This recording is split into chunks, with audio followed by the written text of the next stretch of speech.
আসসালামু আলাইকুম রহমতুল্লাহি ওয়া বারাকাতুহু। আমি ডাক্তার মীর শহীদুল ইসলাম আমার চেম্বার তথা ঐতিহ্যবাহী শেখগার্ড সিলেট থেকে আপনাদের মাঝে উপস্থিত হতে পেরেছি।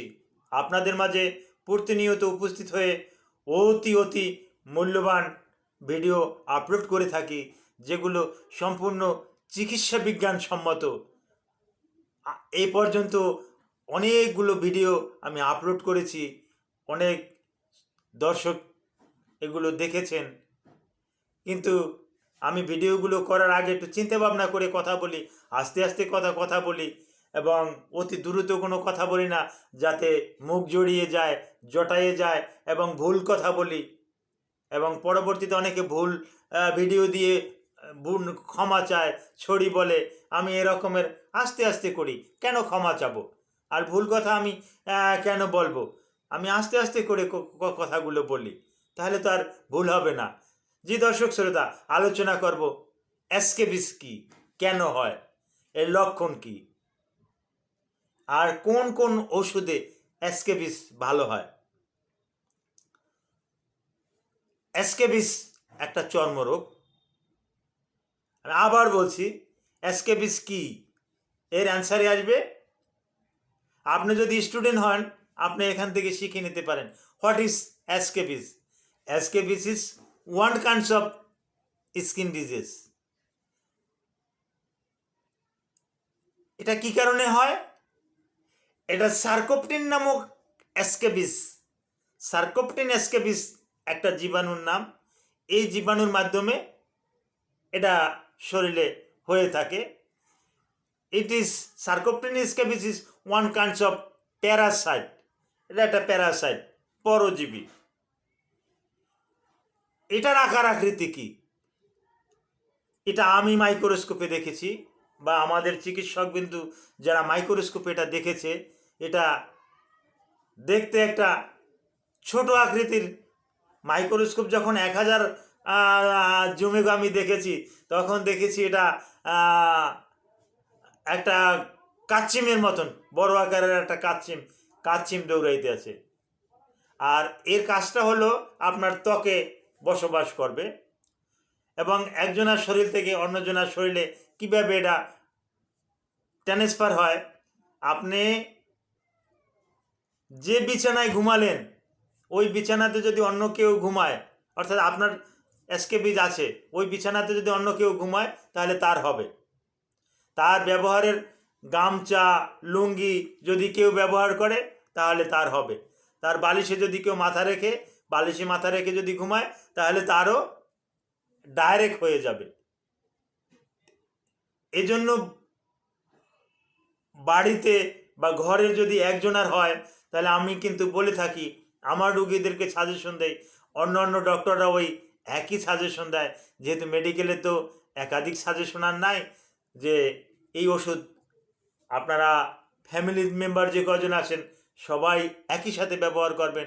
পরিদেহের সমস্ত কাপড় চোপড় এগুলো ডিটারজেন্ট দিয়ে ভালো করে ধুয়ে ইস্ত্রি করে তারপর পরবেন।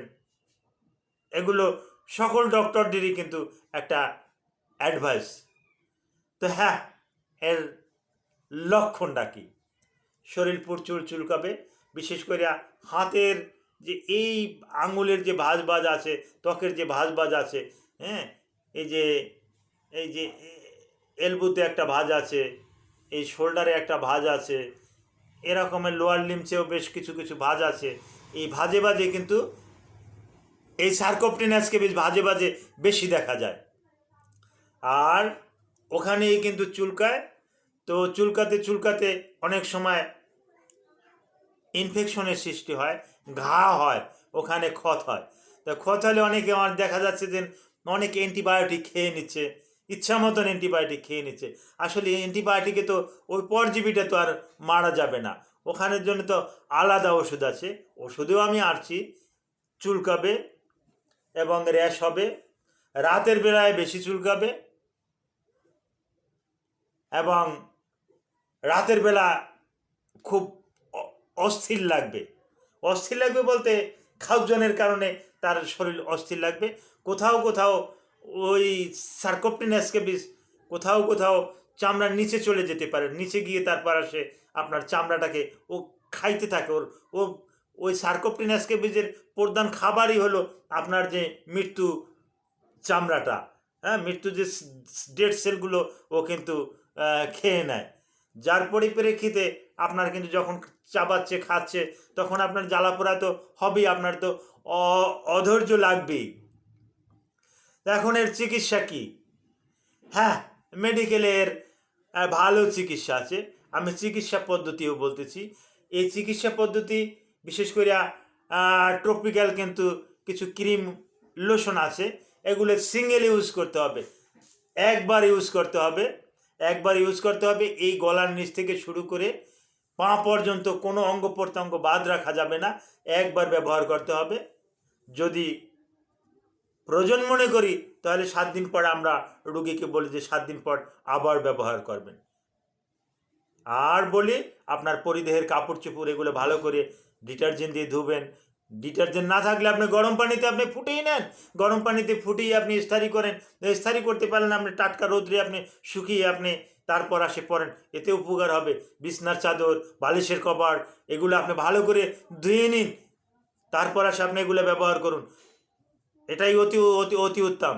তারপর যে ড্রাগগুলো আমরা ব্যবহার করতে দেই, এই ড্রাগগুলোকে আমরা নাম বলি আমি, ড্রাগগুলো পারমেথিন, 5% পারমেথিন এটা ব্যবহার করতে দেই।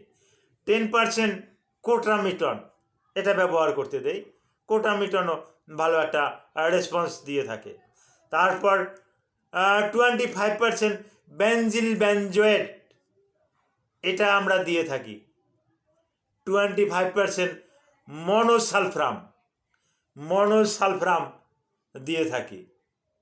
তারপর আসে আইভারমেকটিন নামে একটা ট্যাবলেট আছে, এটাও অনেক সময় রুগীদেরকে দেওয়া হয়ে থাকে।